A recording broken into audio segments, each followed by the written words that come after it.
Thanks for joining me. I'm Scotty D, and this is a Martin HD28, serial number 863978, and it has some serious problems, like a bridge lifting and some top cracks. Let's have a look. So here we're looking at the top cracks, one here, and one here, that need help. You see how the light comes across, and this one seems more level, and this one's not too bad, but this one in particular is unlevel. If you can see the light, mostly in that area.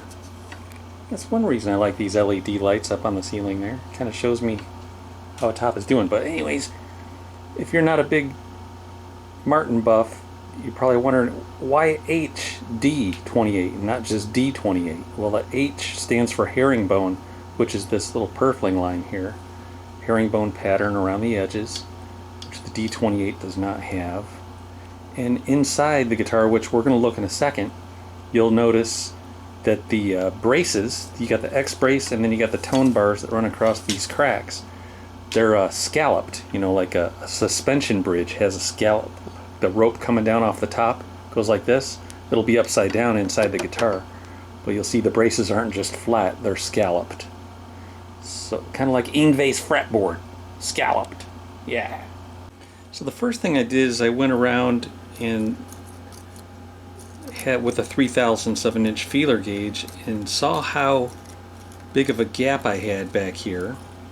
And then I got out the clamps and started clamping it down, and I'm noticing that it's not going in as easily now. So I think it's flexible enough here where we're going to be able to get some heated up, get some hot hide glue in there, throw the clamps back on. I got 2 more clamps I'll put here, so it'll be a total of 5 clamps.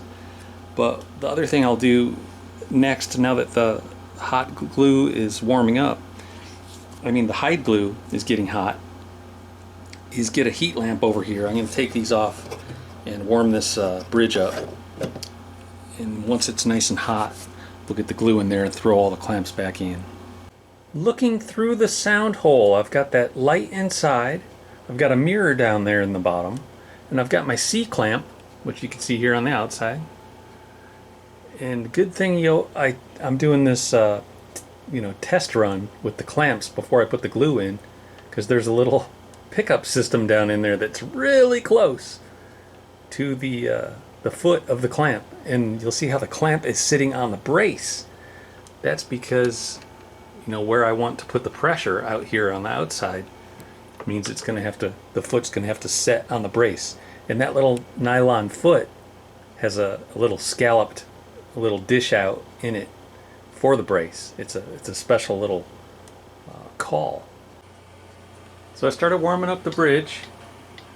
That's getting toasty. Let's look over here. These are the 2 clamps that'll go out on the wings, and there you can see this scalloped caul that's going to go around the X brace on the inside of the guitar. So these 2 longer clamps that go on the wings have the scalloped caul, and these 2 that go on the in the middle don't need a caul on the bottom side, because that'll be on the bridge plate right there. Bridge plate. These will go on the outside string pinholes, and this one will go right down the center. You can see how hot the bridge is getting.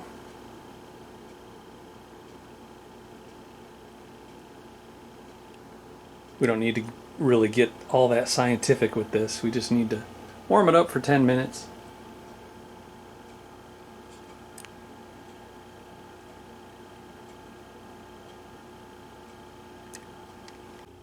Over here I'm warming up the fresh hide glue. When I'm done, I'll put any extra over here in this little pot, and we'll use that on the braces later today or tomorrow.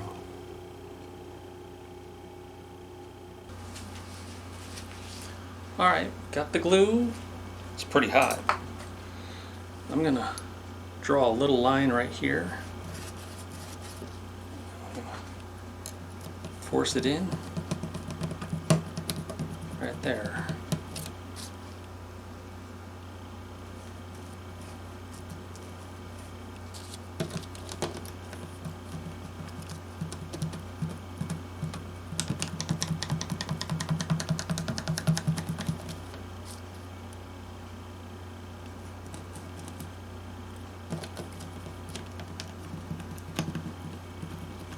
It was the worst right there on that side. I'll give it a quick wipe. We'll get the clamps on her. Give her a wipe with the hot paper towel. Hot and wet. I'll give it a dry paper towel. I'll also wipe off the feeler gauge, which is already stuck.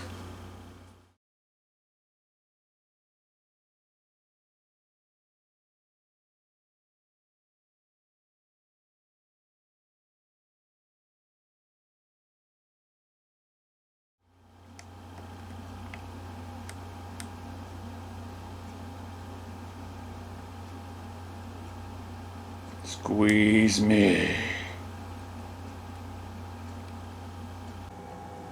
I brought it over here under the brighter lights so you can see the cleanup a little better. So this water's still hot. See, it's 124 degrees.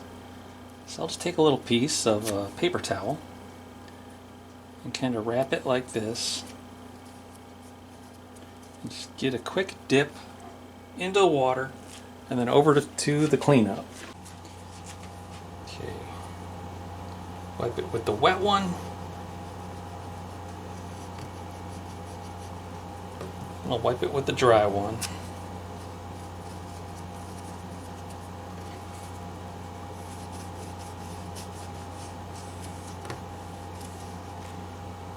And that cleans up nice. So this is what I do with guitars to get them out of the way so I can work on other guitars while these set up and cure. Follow me.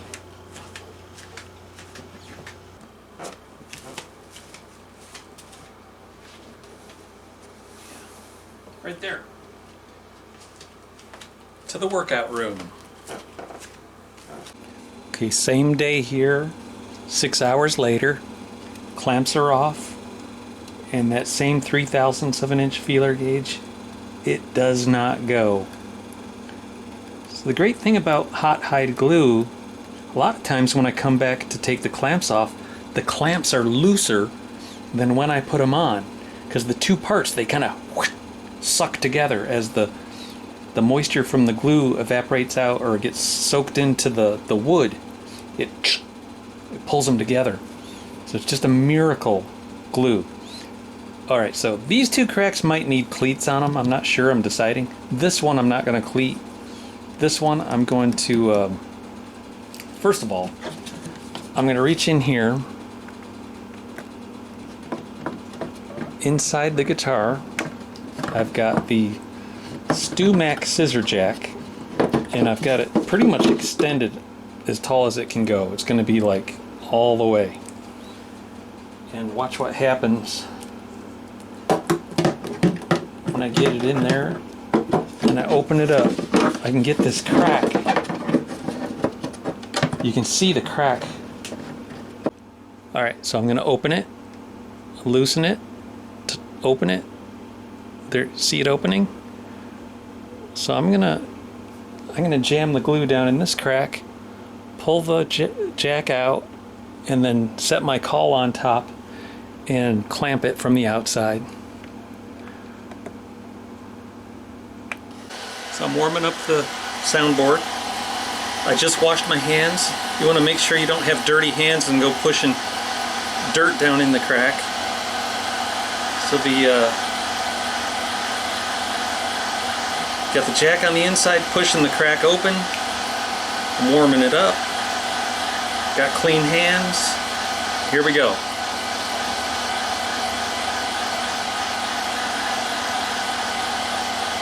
That heat's going to help the glue stay thin and wick down in that crack.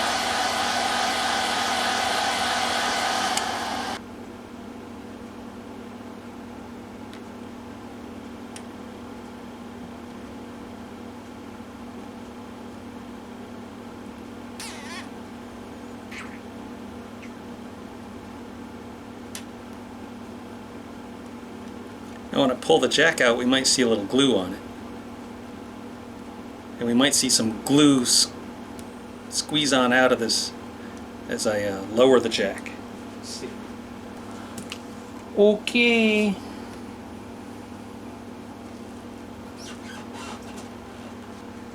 Got some hot water going over there.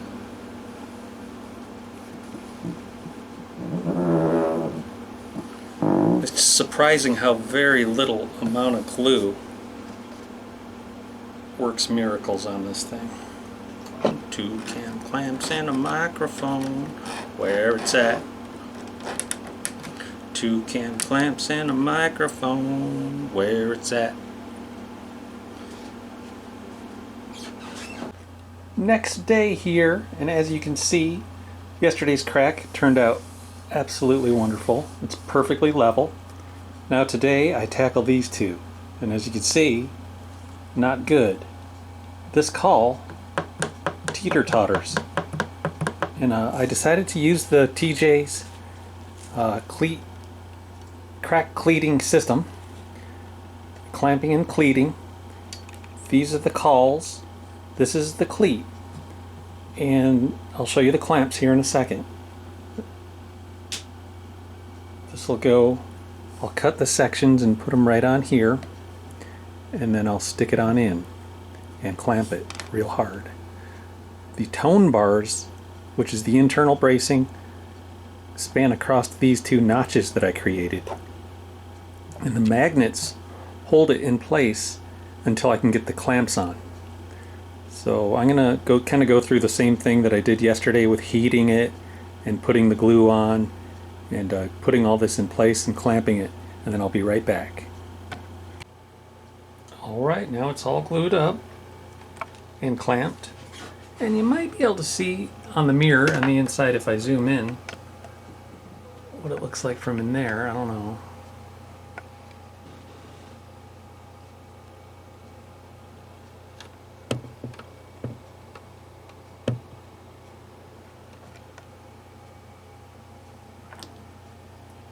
I used the scissor jack again on the inside to push up on the soundboard so I can get the glue in. I warmed up the call that goes on the inside over those tone bars. I warmed that up over here with this heat lamp.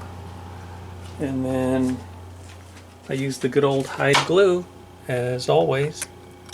And now I'll come back in 6 hours and do the other side. And there we have crack number 3. Crack number 3 with glee. We'll let this one set overnight. We'll come back in the morning and see how flat we got her. Alright, day 3. And I think we're done with the top. So you can see the light reflection. There's no it's unbroken, the line, except there.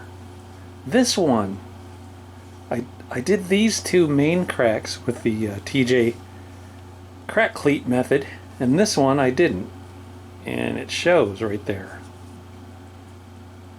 Let's look at the inside on those cleats. So that's what they look like, and I got to get the LR Bags strap jack reinstalled. I had to pull it out because it was kind of in the way, all those wires. But yeah, that's what it looks like on the inside. That's what it looks like on the outside, and I'd say there's no need for any kind of, lacquer touch-up or whatever.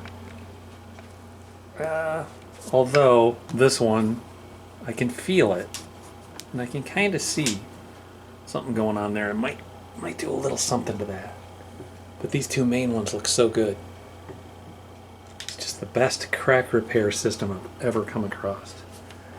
Even that Alvarez that I did that video on, where I did that spline and all that, it was still, it wasn't that great. It was still kind of cuffed. This guy is so good.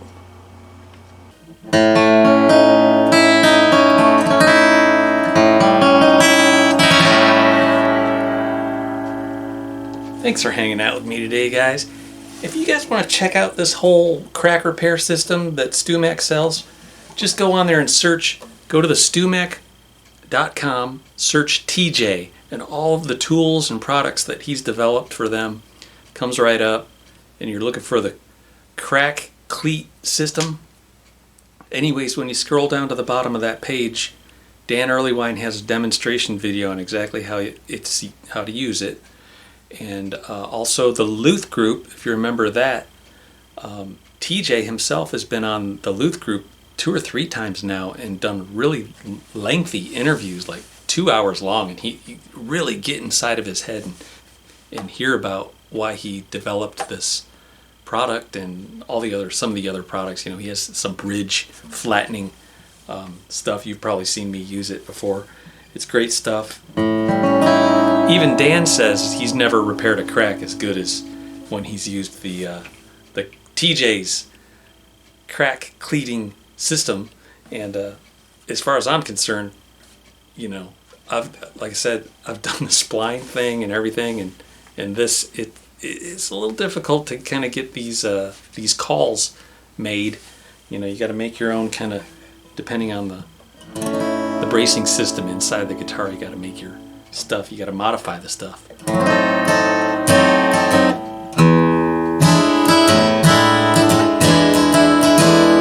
Anyways, I hope to catch you later. Have a good one. We'll see you next week.